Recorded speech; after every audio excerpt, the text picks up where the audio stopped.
you see it on the thing yet? Mm-hmm. Where? On my laptop. If you refresh the page. How do you do that? Just...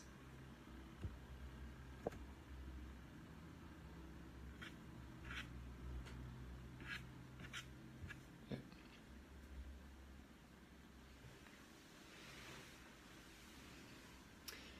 Going to start in 2 minutes. To anybody that's out there.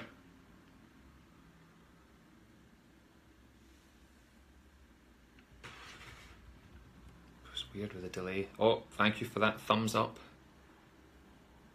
All one of you.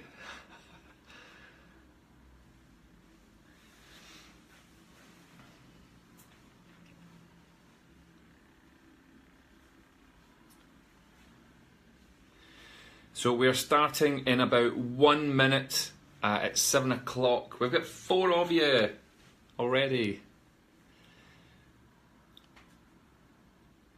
It's nice to see the thumbs appearing. I can see a few names. Oh, Gillian and Daryl. Hello, Daryl. Haven't seen Daryl for a few days. He's a trianologer. Right, a few seconds and we'll make a start.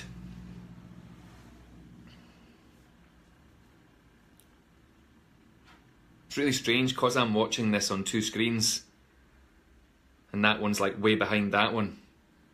Don't look at the numbers. Okay, I won't. Sorry, Gillian. It's me getting a telling off. Not even started. Right, it's 7 o'clock. I'm going to make a start if that's okay with you. My name is Gavin Oattes. I am the Managing Director of a company called Tree of Knowledge, a motivational and engagement training organisation based in Fife. Now, I am very aware that it's not often you hear the words motivational and Fife in the same sentence, but it works for us. Been there for a number of years. I'm just spotting Lynette on here. I went to uni with Lynette. Hi, Lynette.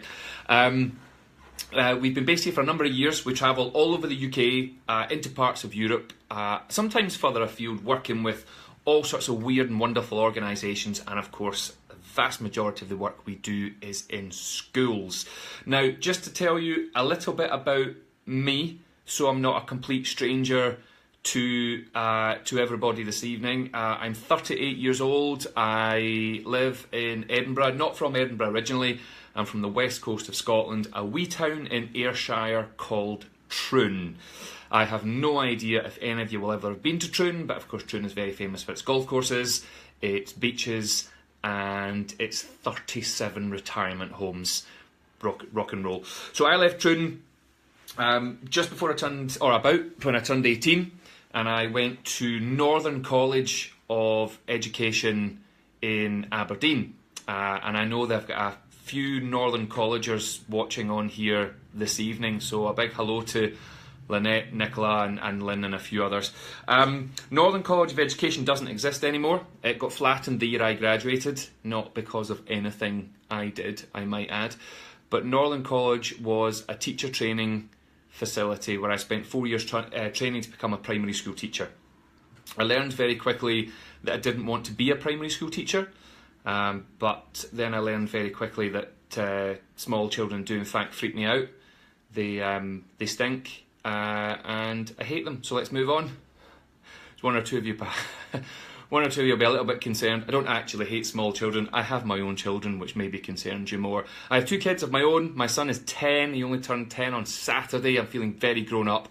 His name is Kian. I found out about 6 years ago that that's the same name as one of the guys out of Westlife. Devastated. And I have a daughter who's 6, and her name's Megatron.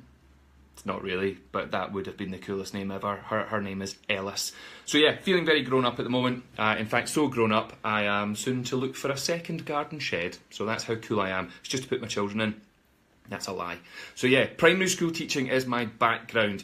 And I'm going to go as far to say that I think primary school teaching is one of the greatest jobs in the world ever.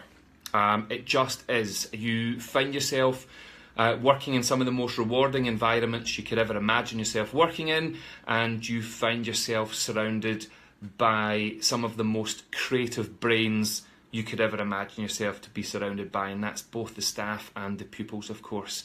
Always inspired by how young people embrace challenging situations and embrace change and find the most wonderfully creative solutions to all sorts of problems out there.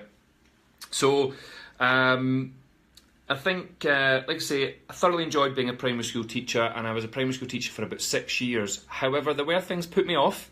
I always remember my first ever placement away up in one of the most northern parts of Aberdeenshire, not too far from the kind of turf area, I guess. And I was arriving at the school on my first ever placement to be met by my new boss, the head teacher, who was standing out front welcoming everybody to their place of work, which I thought was lovely.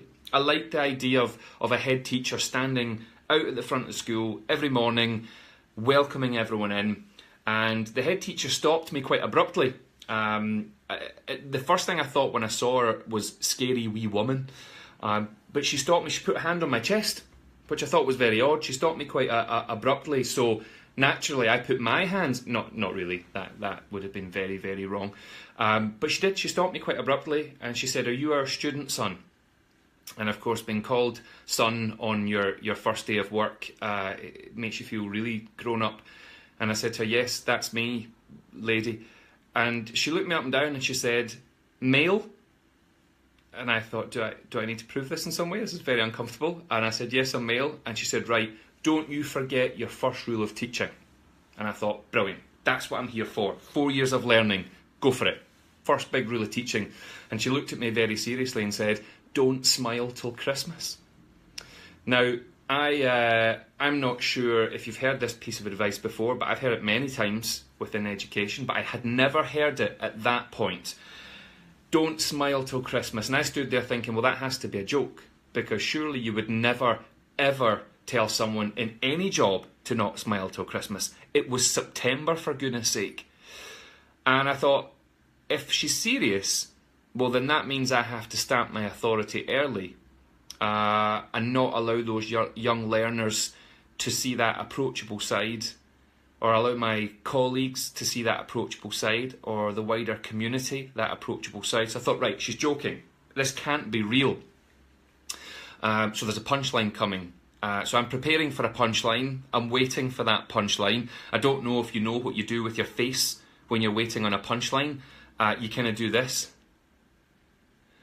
which is very odd when you then discover there is no punchline, because it just looks like you're eyeing up your new boss. So she just turned and walked away, and I realised she wasn't joking. This was very serious. I wasn't to smile. That was her recommendation. And as she was walking away, she just shouted back over her shoulder, "Staff room, son, second door on the right."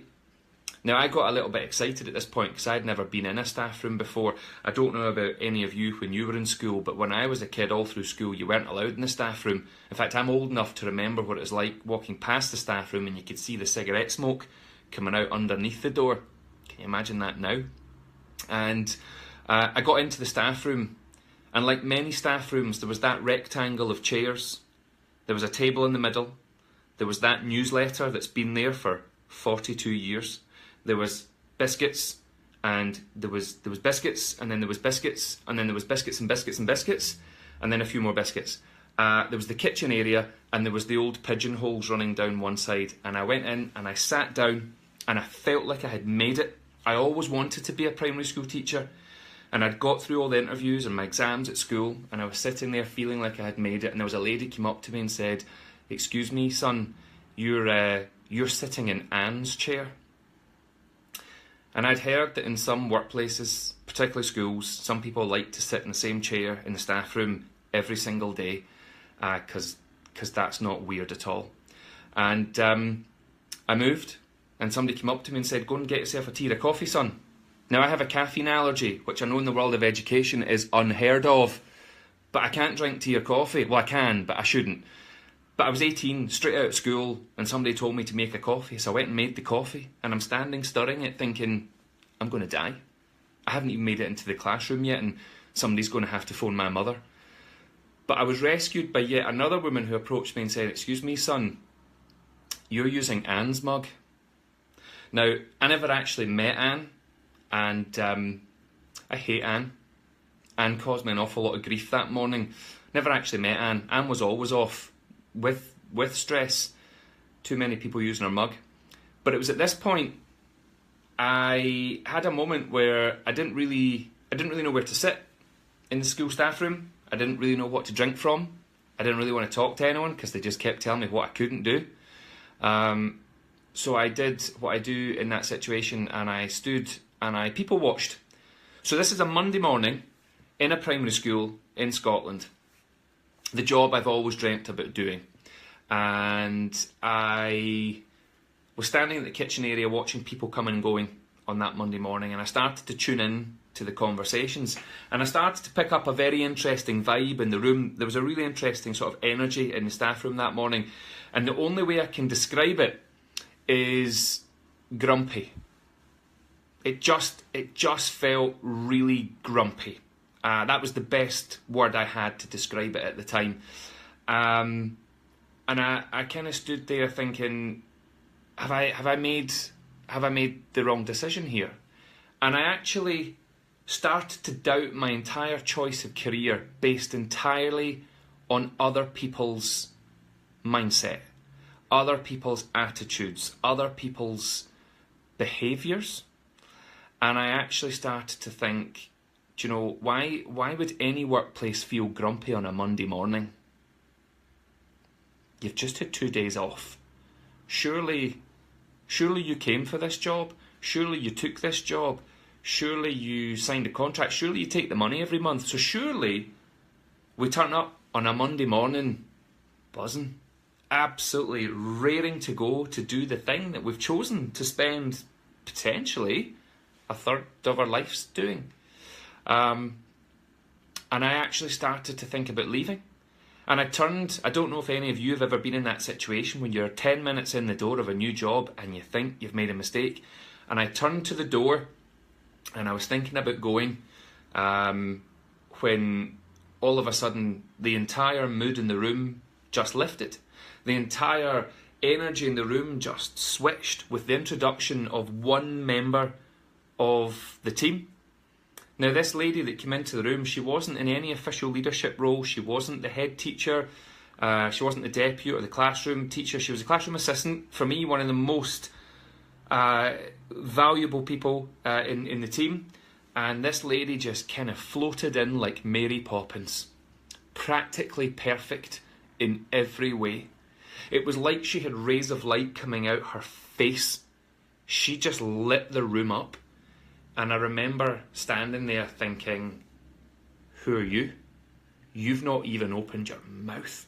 She's one of them. If you think about it, you'll know these people.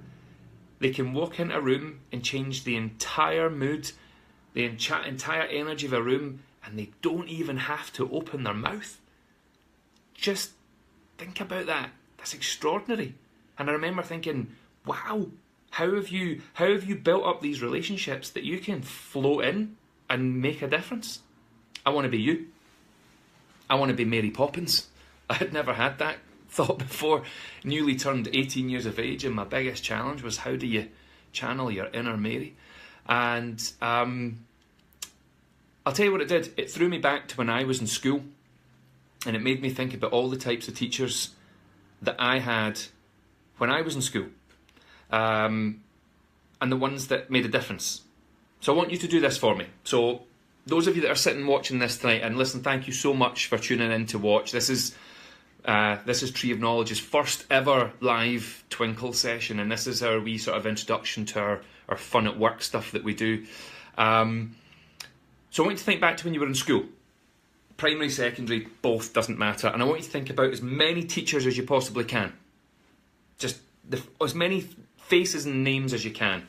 And I'm pretty certain that there'll be two types of teachers pop into your mind straight away. There'll be two types. There'll be your Mary Poppins and there'll be your Mr. Banks. Now let's think about these two. Let's think about the Mary Poppins first. That's those men and those women who are, they're a joy. They're an absolute joy. They listened to you, they valued you, they got you, they helped you, they supported you, they guided you, they taught you great stuff. They're magic. They have impact, lifelong, lasting impact. And then you have your Mr. Banks, and that's those women and those men who, let's just be blunt about it, are an absolute disgrace and shouldn't be allowed in the classroom in the first place.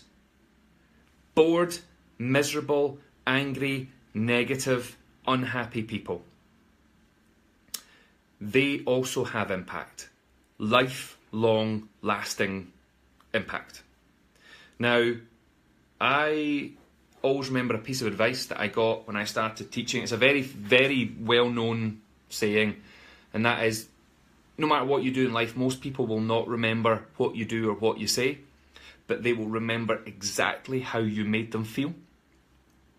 And it got me thinking about all the teachers in between those two extremes. So you've got your Mary Poppins and you've got your Mr. Banks, and then there's all the ones in the middle that you can't remember right now. And I'd like to tell you why you can't remember them. Because they're not memorable.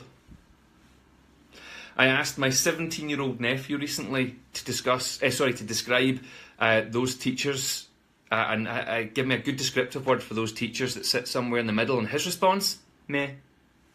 It's a great word, isn't it? Meh. And I said to him, is that a real word? And he said, aye, M-E-H, meh. I'm saying to him, do you have to do that with your hands every time you say it? And he went, aye, meh. So all of a sudden, this character turned and started coming towards me, and I got really nervous. And she said, are you Gavin? And I looked at her and said, yes. Are you Mary? I didn't say that. But she was the first person to address me by name, first person to ask me who I was and show any interest in me whatsoever. And she said, you're with me this morning, Gavin, in the nursery. Let's go and play. Let's. And off we floated down the corridor together to the nursery. And I started getting a little bit nervous again, because I'm thinking, nursery, that's just a big room full of 3 and 4-year-olds running and eating. And I was thinking, right, Gavin, what were you like when you were 3 and 4? Because I was very different from all the other 3 and 4-year-olds. I was 11. And I started, that's my favourite joke, and I started to think about what sort of things were in nursery when I was a kid. Now, I don't know about you, but in my nursery there was a sandpit, there was a slide, there was a reading corner, there was a dress-up area, there was the house corner, there was the snack area, favourite area, and then we arrived in the nursery and it felt very familiar. The first thing I saw was the sandpit, then I saw the reading corner, and I saw my favourite book of all time. You may know it, it's called The Very Hungry Caterpillar. If you don't know it, then there's something wrong. And I thought to myself, do you know what, Gavin? It's day one of being a primary school teacher. I think you're going to be all right. I was nervous, but I thought I'm going to be all right. And I'll be honest with you, I had an absolute ball. I played, and I played, and I played. And then the kids arrived at 9, and we continued to play right up until 20 to 11 when we had to stop and go outside because it was now playtime, officially playtime. Kids are dragging me out the side door saying, come into the new climbing frame, and the staff are saying, come to the staff room and meet your new colleagues. And I'm thinking, but there's a climbing frame. But I went to the staff room, didn't sit down because I was worried that Anne had returned. And then I found out, no, Anne doesn't return. Well, certainly not until her pay gets cut. Controversial. I'll move on quickly. We've all got one. You could mark it on a calendar. It's just rude. And I finally sat down, and I did what I do in that scenario. Again, I people watch. I listen. I take it all in. And what I discovered in that particular school, which will remain completely nameless, in that particular school, on that particular day, I was very much surrounded by a group of individuals who spent their break bitching and moaning about their jobs. Bitching and moaning about each other, the kids' families, the boss, her team, the government. Too many systems and processes, not enough systems and processes. Make your mind up, can't have both. And the list just went on. And the only thing I could think of as I was looking at all these grown-ups in the room was quite simply, why are you here? Why are you actually here? Why do you get out your bed every morning to come and do what it is that you do? when it appears to make you think like this, act like this, behave like this. And then the question turned on me, and that was, well, why are you here, Gavin? Why have you chosen primary school teaching? I choose primary school teaching for the same reason why I choose to run the business that I now run. It's to make a difference. For me, there's no reason to do any job in life other than to make a difference. In fact, there was an extraordinary piece of research from one of the big unis down in London, done a few years ago now, into purpose. Now, when they talk about purpose, they're not talking, of course, about to pay the bills and to get by. They're talking about that much, much deeper thing. The real why behind you doing what you do. The Japanese call it your ikigai. It's your reason for being. It's your reason for getting out of bed every single morning. And what they proved was that for any individual in any job, no matter what they do, if they don't actually believe that what they're doing on a daily basis is making a difference to other people's lives, it's then not possible for that individual to experience true happiness in their jobs. Now, whether you agree with that or not, it's none of my business, but to give an insight to our business at Tree of Knowledge, we eat, sleep and breathe that way of thinking. And I sat there on my first ever day of primary school teaching thinking, am I going to stick this out for the rest of my life? And the honest answer was, I have no idea. At which point 4 years flew past, and in 2001 I graduated with an honours degree in primary school teaching, and I went on to teach for 2 years, and at the end of that 2 years I got an opportunity to go on a workshop. And I didn't really want to go on the workshop. I don't know if you've ever had that moment where you just don't want to go. You've got better things to do with your time. That's a phrase that we hear a lot, and I had become one of them. I had better things to be doing with my time. Of course, sometimes there's no better way to spend your time than to work on your own personal development. But this workshop was called Putting the Fun Back in the Staff Room. And it was amazing. It was absolutely incredible. It made me laugh. It made me think. It made me feel. And it challenged my mindset and my attitude and my learning in a way that was almost uncomfortable. But I mean that in a good way. And right at the end, the guy that was running it stood there and said, see if you hate your job. And I thought, I don't hate my job. I love my job. Anyway, he said, see if you hate your job, I've got some groundbreaking advice for you. Leave. Go away. Let everybody else here get on with what they love to do. Get a smile back in your face and go find something that makes you happy. And I distinctly remember sitting there thinking, oh, she should leave. And Moni Chops over there, she ruins my day every day. Imagine being a kid in her class. Anyway, I stopped myself. You might have seen have you ever seen the scene from Still Game when all their mates are at the bar and they're sitting there going, good guy, good guy. I won't finish the sentence. And I started picking people off and I stopped myself and I was like, Gavin, this is not what this is about. It's not about them. It's about you. It's about how you choose to think, how you choose to act, how you choose to behave, how you choose to have impact. It's easy to look at those other ones, and you know who they are in your schools. It's easy to look at them and think, you're not doing this and you're not doing that. But we have to think about ourselves. We have to look at ourselves and how we contribute to the culture and the working environment of our schools. Because you know if you're bringing it or not.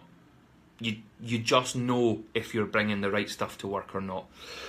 It's whether we do something about it or not. So anyway, I quit my job that day and I went to work for that gentleman that was running that workshop that day, and we created a whole bunch of workshops all around things like mindset, motivation, fun, creativity and humour in the classroom. All the things that can sometimes be overlooked.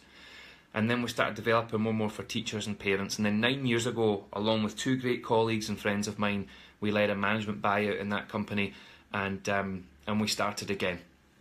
And it was at that point we sat round a table and we asked ourselves a really important question. And it's a question that I want you to ask yourself as you're listening and watching this tonight with regards to your job.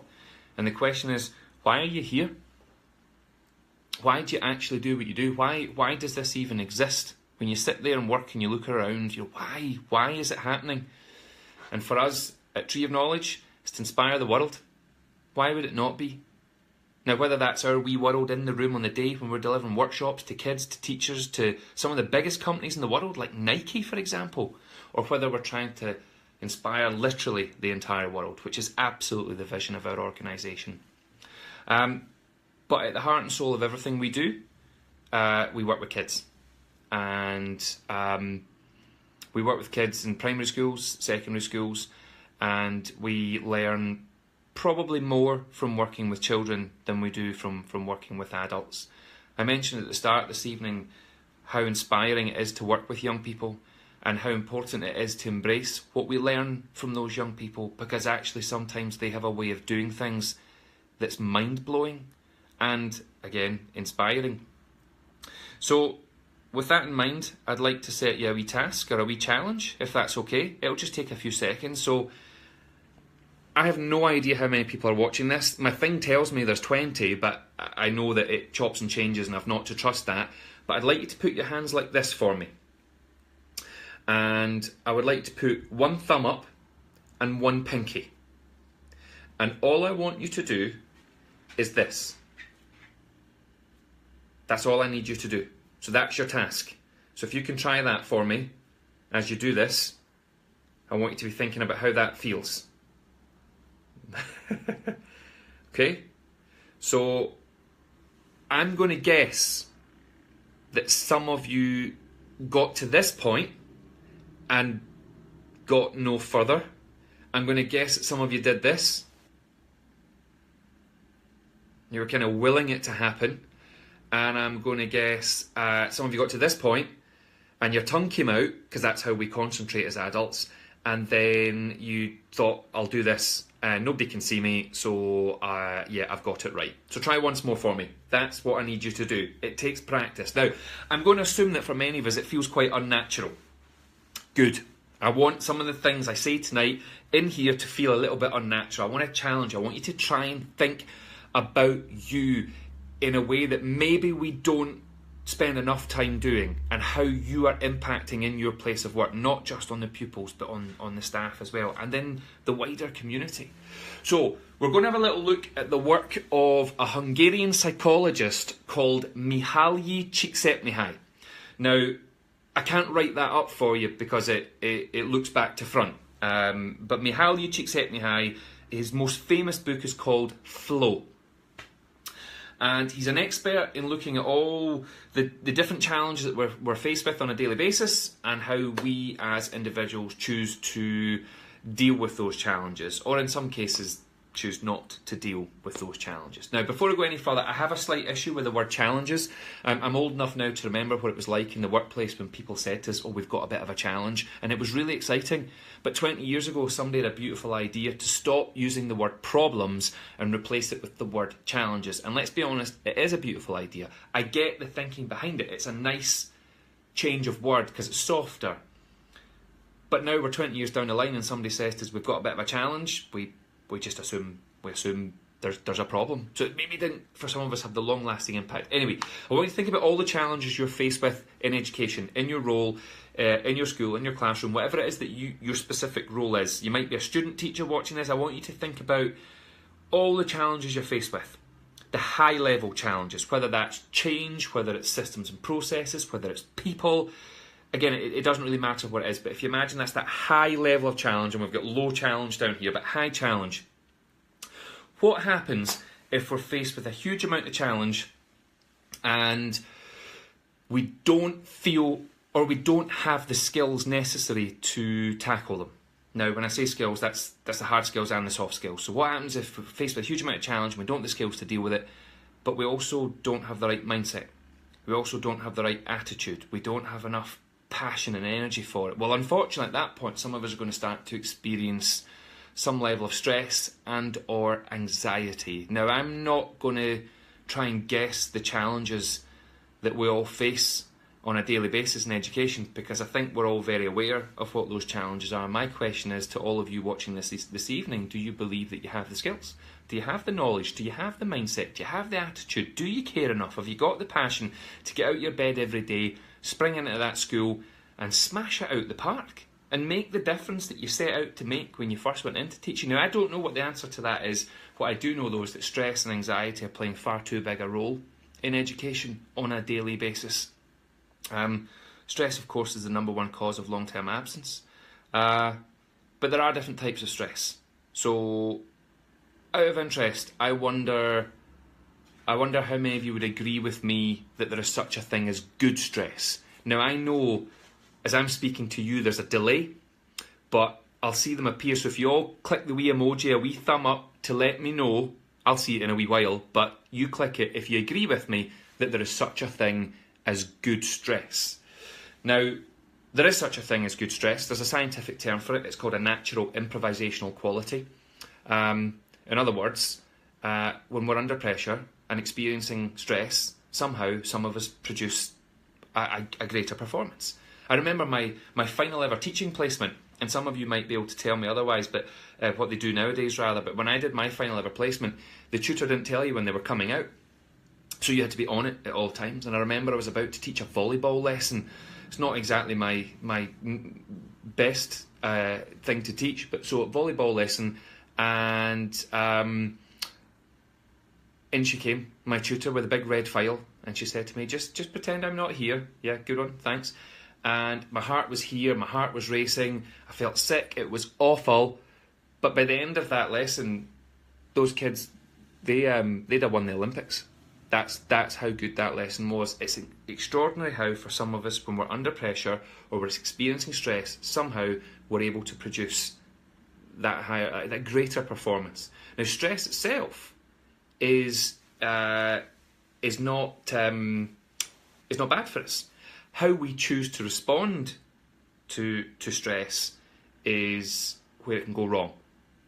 But more excitingly, it's where it can go right. Stress can inspire us, it can energise us, it can lift us, it can scare us. It can scare us into taking positive action and making positive decisions. So there is such a thing as good stress, but there's another side to stress which we at Tree of Knowledge we call silly stress. So what do we mean by silly stress? Being stuck in traffic. There's one.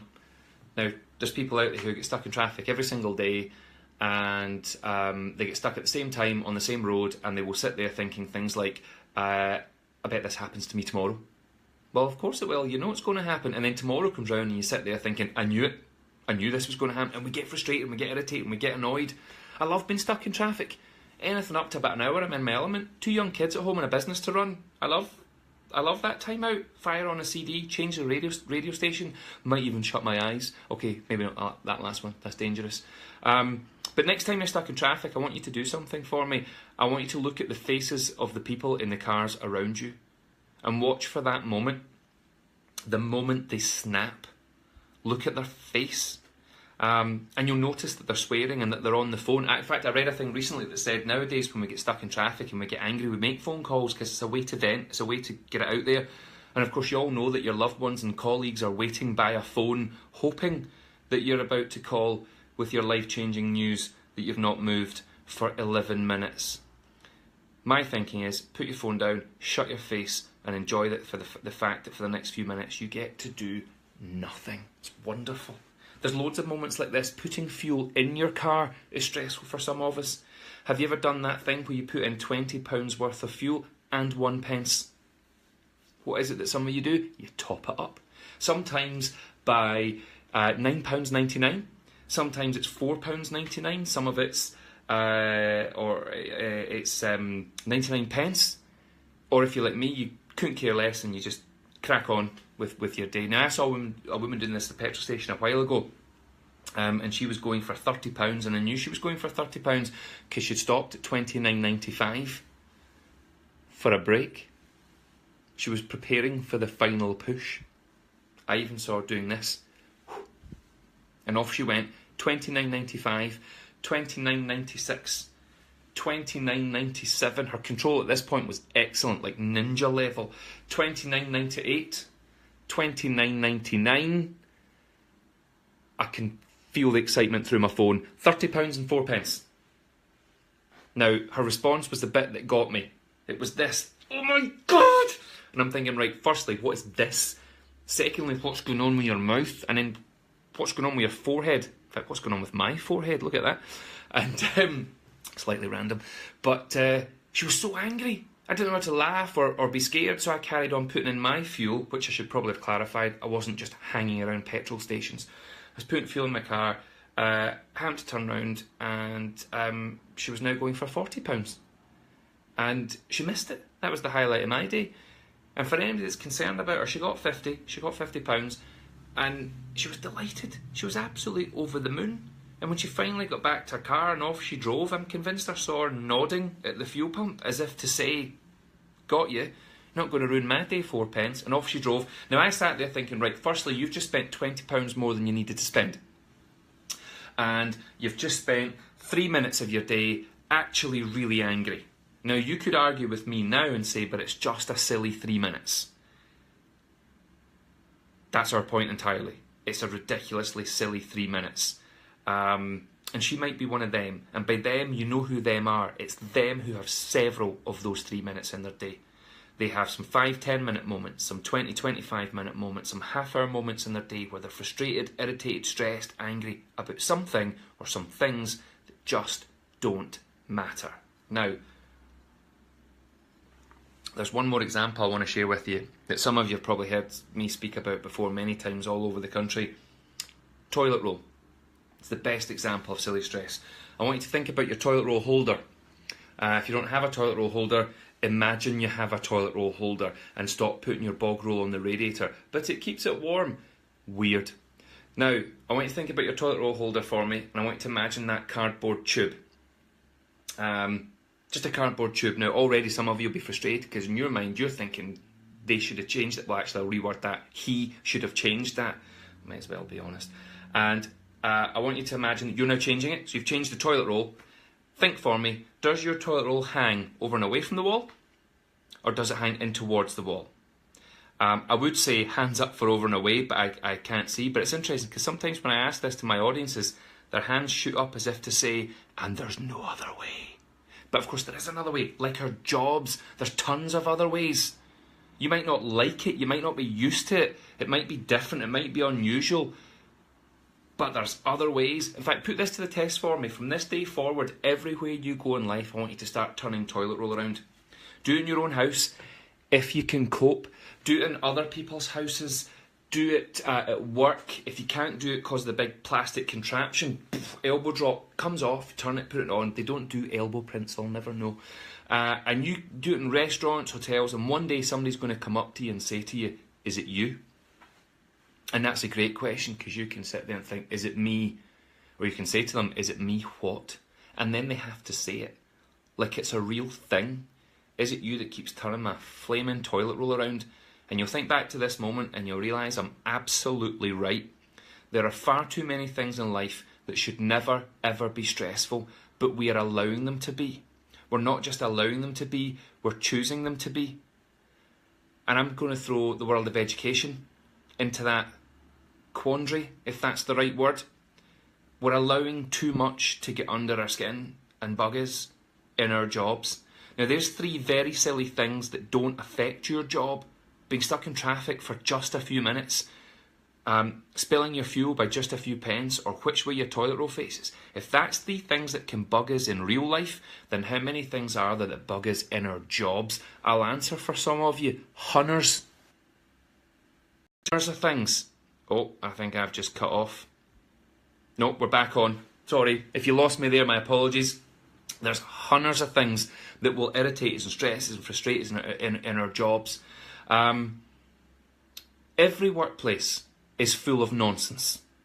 Every workplace is full to the absolute brim with nonsense. Do you know that I reckon 99.9% of all nonsense in the workplace is created by the people that work there. I reckon the biggest problem we have in our workplaces is the people that work there. And yet, the biggest asset we have in our workplaces is the people that work there. So, what those truly high-performing schools have, those truly high-performing teams within any organisation have, of course, is those incredible individuals like you who are able to cut through all the crap, all the rubbish, all the nonsense, and get back to why.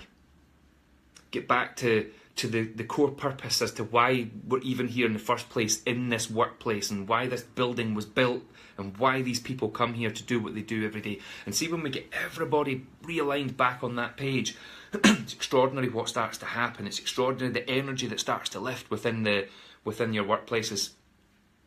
And then of course there's another side to stress, which is very real, and when it gets you, it gets you, and it can have a hugely negative impact, not just on that individual but the people around them, that whether that's their loved ones at home or their colleagues at work. And I've been there at quite a young age in my career, and I choose to never feel like that again, because it hurts, and I don't ever want to feel like that again. I don't think any job is ever worth your happiness and your well-being. So I choose not to be stressed over certain things ever again. So if you're faced with a huge amount of challenge, whatever that might be, and we don't have the right mindset or we don't have the skills, the chances are we will experience some form of stress. But what Csikszentmihalyi's research goes on to say is that if you're not being challenged, so you've got that low level of challenge now, and we still don't have the skills or the mindset to deal with it properly, then unfortunately we start to switch off. We start to become apathetic. Have you ever worked with somebody that doesn't care? Like literally doesn't care. They don't care about you, they don't care about the kids, they don't care about the team, they just don't care. My good friend Dr. Andy Cope, who I have co-authored my first ever book called Shine with, available right now to order. I know that's back to front. He's got a great name for them, mood hoovers. You'll know who they are. Mood hoovers. They're often late or they don't turn up at all, and when they get a runny nose they take a week off because they spotted their opportunity to care less this week than they did last week. And when they do turn up, they just go through the motions, not the emotions. And I'm pretty certain most of you would agree with me that in order to truly make a difference, you have to care. There has to be a care, there has to be a passion and an energy for what you do all day, every day, or else it's a tough place to be. It's different from being bored. Boredom sets in when you know you've got the skills, you know you've got the abilities, you know you've got the mindset, you know you care, you know you're passionate. The problem is that you're not being challenged. Now, that's down to you. You have to take that responsibility on. We all have to ensure that we're challenging ourselves. Of course we do. Yes, your colleagues and the kids and the community need to challenge you, but you need to challenge you. Because if you're not being challenged, you get bored. Now, this started when you were a child. Think back to when you were 7 years of age and your teacher gave you a reading book that you'd read the year before. How did that make you feel? I'll tell you how it made the 7-year-olds feel the first time I made that mistake. Furious. They were absolutely furious with me. Why? Because at the age of 7, you want nothing more than to be moved up a reading level. At the age of 7, you want nothing more than for all of your classmates to see, hear and acknowledge that you've been moved up a reading level. And you want nothing more than that than to go home that night to your mum or your dad, or whoever you live with, and hand them that book. Maybe that book. To hand them that book and see that look of pride on their face. And if your mum was anything like mine, she'd then wallpaper your book for you. Legend. It's an old school thing. Some of you might not know what we're talking about. The thing that always amazed me about being a primary school teacher, it was those moments I'm sat at my desk doing my work in the queue forms. Now, you've all stood in that queue. That's a row of children with great big smiles on their faces, holding an open book, usually saying something along the lines of, "I'm finished, what's next?" Or, "Can I have help?" Which I think us adults need to sometimes remember that we're still allowed to ask for help as well. So they're usually saying something along the lines of, "I'm finished, what's next?" And this is the thing I love about it. At that age, there's always this want and desire for what's next, this absolute drive to be pushing onwards and upwards, to be succeeding, always, even though when they know that next level of maths or reading is too much. Give me it. You know, teach me it and I'll show you I can do it. Let me prove to you. Every day as a primary school teacher, my mind was completely and utterly blown by the levels of enthusiasm shown by those young learners towards their own daily learning journey.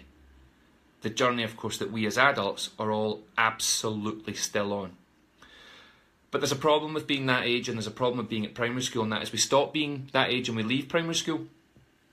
We grow up, we rip through high school, we get a job, we go to college, we go to uni, we get an apprenticeship, whichever route we choose to take nowadays. And through that process of growing up, some of us kind of become society. And what can happen, of course, is that, well, I believe that through this growing up process, there's far too many of us allow a certain thing to fizzle out. For some of us it comes and goes. For some of us it disappears entirely. Some of us hold on to it forever, and the only way I know how to describe it, it's that wee piece of magic. It's that wee piece of magic that we're all born with. It's a natural thing. I see it in my own 2 kids every day. So what do I mean by that wee piece of magic? I'll give you a couple of quick examples. My son Cian, I always remember about a month before he turned 5, it was 4 o'clock on a Saturday morning, and we woke up to the sound of Cian shouting "Dad" as loud as he possibly could. I got the fright of my life, leapt up out my bed, ran for the door, as he came running through the door screaming "Dad," and I stopped him and I said to him, "What is it?" And he looked at me very seriously and said, "I know why they're called eyeballs."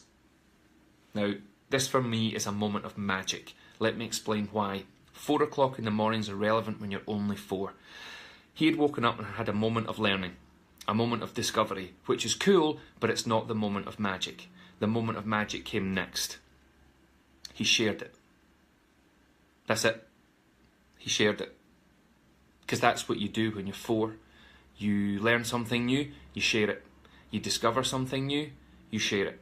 Doesn't matter how big it is, how small it is, how exciting it is, how boring it is, you share it. But because you're 4, you don't just share it. You share it. And you share it from here, with passion, energy, excitement, and it's always wrapped up in that ball of wonder, and it is utterly infectious. It is magic. So why is that relevant to us grown-ups? Well, how many times in the world of work are we encouraged to share best practice, share our knowledge, share our experience, our inspirations, and how many of us are actually doing it? I read a thing recently that suggested that most adults never truly share best practice. They merely exchange little bits of information they hope will be useful. And to those who are sharing, how many of you are sharing from here with passion and energy and excitement, all wrapped up in a ball of wonder? There's how we inspire. There's how we lead. There's how we create movement. There's how we make a difference. There's how we change the world. We don't do it enough. It's that simple. I'll give you one more example of that wee piece of magic. We were having dinner one night. In fact, we do that most nights. And there was broccoli on the plate. Now, I don't like broccoli. My kids love it, which is great. They suck all the juice out at the end. I shove it around until the end. It gives me the bulk. And my son leant over and he picked a bit up and he held it up and he said, "Dad, broccoli's great fun." I'd never heard that sentence before. I said, "What do you mean?" He said, "It can be stuff." And I thought, you're going to tell me this looks like a tree. Now, I was kind of on the right lines, but because he was 4, he was streets ahead of me. He said, "See this piece here, Dad? Imagine it represented summer." In fact, no, Dad. Autumn. Now, I think you'll all agree that was a wee moment of genius from young Cian. And I remember sitting thinking, isn't it amazing how at that age you can take anything you want, anything, and transform it into anything you want? Now, there's 3 reasons why young kids find this so easy. Let's be honest, they always want things to be more fun, more exciting, more colourful, fresher. Step 2, they believe it's possible. And step 3, they know it's worth the effort. Which is why they'll sit building stuff for days and days and days and bring it all down again, or during summer spend weeks building a fort in the garden and take it all down again. Now let's look at that through the eyes of us grown-ups. Step 1, we have to always want things to be getting better, more fun, more exciting, fresher, more engaging, a little bit scarier, keep us on our toes. That should be the easy bit. And of course, if there's anybody out there thinking, "Oh, I don't always want things to be improving," then you need to leave and do something else. Then there's step 2. We have to believe it's possible. See, there's a problem with this. We're adults. We're grown-ups. We overthink things. I wonder how many of you watching this are overthinkers. I wonder how many of you overthink things so much that you then overthink the fact you're overthinking. I think many of us are overthinkers these days. I think there's an epidemic of overthinking going on. Somebody said to me recently in a school, "I don't think we've thought about our education enough." I think we've thought about it way too much. But if we get through step 2, this idea of believing that it's possible to always make things better, then there's come step 3. It'll be worth it in the long run. See, you know what that means as an adult when somebody says it'll be worth it in the long run, or it'll be worth the effort. It means that right now it's going to be awful. It's going to be stressful. We're going on a journey. I read a beautiful quote on Twitter. By the way, you can follow me at Twitter. It's Gavin Oattes, Oattes. And Tree of Knowledge is tree_of. I saw a beautiful quote on Twitter by a woman called Cynthia Ocelli. I might not get the words exact, but she writes, "For a seed to achieve its greatest expression, firstly, a crack must appear down the front. Its insides will spill out everywhere, and to those who don't understand growth, it will look like complete destruction." It's magic. Welcome to the world of education. Welcome to the world of work. If you think about it, with the seed, if you nurture that seed, nourish it, look after it, protect it, give it what it needs, what it deserves, what are you left with? You're left with something stunning, something beautiful, something fresh, something real, something natural, something full of life. It's the same in our jobs.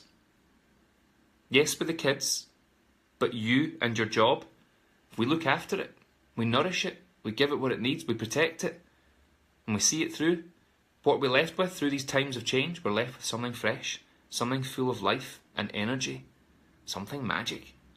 So really, when I talk about this wee piece of magic, all I talk about really is mindset and attitude. And the beautiful thing about mindset and attitude, it's free. It doesn't cost you a penny. You get up every morning and make a decision. If you woke up this morning thinking you can't be arsed going to work, that's your fault. No one else makes you think like that. It's a choice. And I remember seeing my son make an amazing choice on the first day of primary school. His first day of primary school was a Friday, and then it was just like the visit day, and then he was going to go the next week. But on the Monday of that week, I woke up at 6 o'clock and he stood beside me in his full school uniform. And I'm saying to him, "You don't start until Friday." And he went, "I know." And I said, You're wearing a uniform?" And he said, "I know." I was like, "Why?" He said, "I'm practising." He practised on Tuesday, practised on Wednesday, practised on Thursday. We had to wake him on Friday because he forgot, but that's not the point. He was exhausted from all the practising. But he got up, threw his uniform on, came sprinting into our room. And I said to him, "I've never seen you this excited in all your life." And he said, "Dad, I've never been this excited in all my life." And he put his hands on his hips and he said, "And I've been alive for 5 years." Now that's quite a feat. And he said, "Dad, do you want to know how excited I am?" I was like, "Tell me." And he put his arms out. You might not be able to see it, but he put his arms as far back as he could. And he said, "Dad, I'm this much excited." This much excited happens to be the name of the first chapter in my new book, Shine. Did I tell you I've got a book called Shine out? This much excited. Now, I don't know if you remember being 5, but this much excited?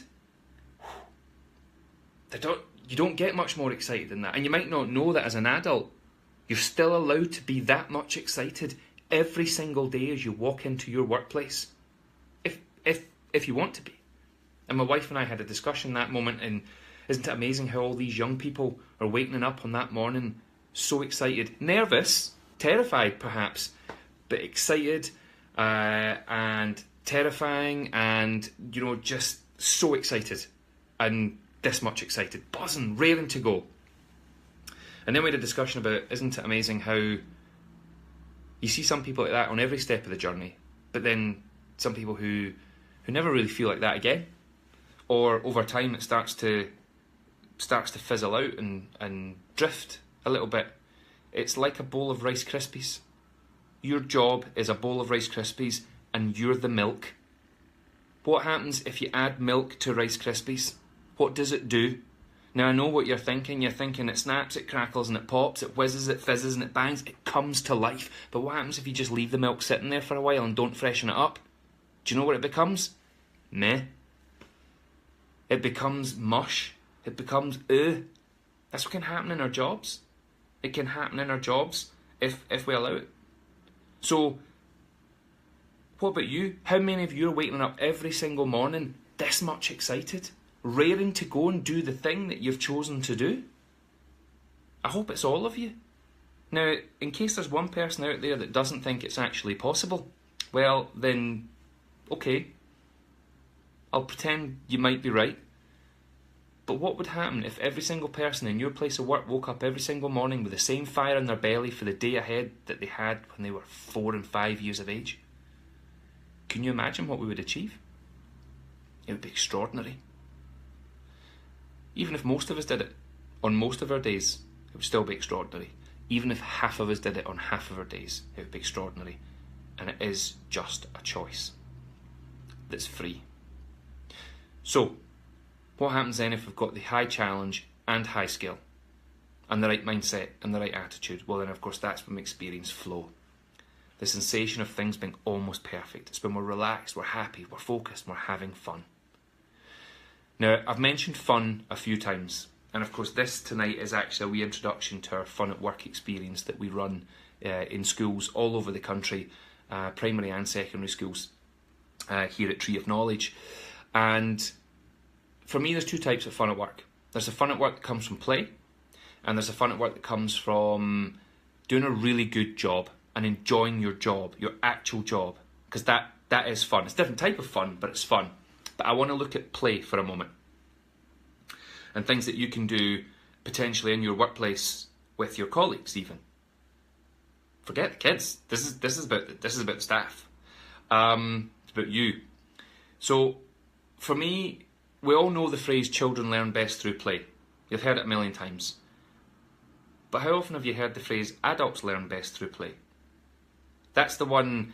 That's the one that they keep secret from us. They protect us from that one for some reason. Play is like oxygen. It's all around us, but you never notice it until it's gone. If you think about what play is, it's imagination, it's creativity, it's innovation. Without those three things, there would be no music, no movies, no books, no TV shows, no theatre shows, no humour, no comedy, no dating, no relationships. These things, it would be very difficult to do these things. Think back to when you were 5 and somebody handed you a cardboard box. What's the first thing you did with it? Yep, you got in it, or you put it in your head and you flew it, you drove it, you wore it, you defended it, you transformed it, you ate it. It was the ultimate plaything. When was the last time you played in a cardboard box? Might have been last night. I've absolutely no idea. I can see that Ian Noble is watching. I know that he played in one last night. He does that every night. Don't you, Ian? When was the last time you looked at a cardboard box and then looked at the top of a staircase and pulled this face? And took that box to the top of those stairs, got in that box and slid from top to bottom while shouting the word "we." Now I'm guessing for some of us it's been a long time. When was the last time you ran in from work, dived onto your bed, rolled yourself up and shouted, "Quick, come and look at me, I'm a sausage roll"? There's your homework. I dare you to do that at some point this week. You run in from work, dive onto your bed, roll yourself up and shout, "Quick, come and look at me, I'm a sausage roll," and you look at that person's face. Even if you live in alone, someone will come running eventually. And when they run in and say, "What is it?" you say, "I'm a sausage roll," and you look at their face. Especially if you run into the wrong house, that'll freak someone out. This idea of play in the workplace. How often do you play with your colleagues? Like properly play, like in that kind of fun way that you did as a kid with your pals. When was the last time you did a game of Tig? Do it tomorrow morning. You walk into your staff room or to your classroom or wherever it is you're going tomorrow, and you walk up to one of your colleagues and you Tig them and run. Just Tig them, say, "You're it," and run. They might join in, or they might think, "Oh, how childish," whatever. Have a game of hide and seek. You might be thinking of that colleague who's always playing hide. That's a different game. You're not allowed to play that game. We play hide and seek at Tree of Knowledge. Not often, not every day, but when we do, it's magic. Bunch of people running around, laughing. Somebody once told me we were weird for doing that. I said, "How do you start your day?"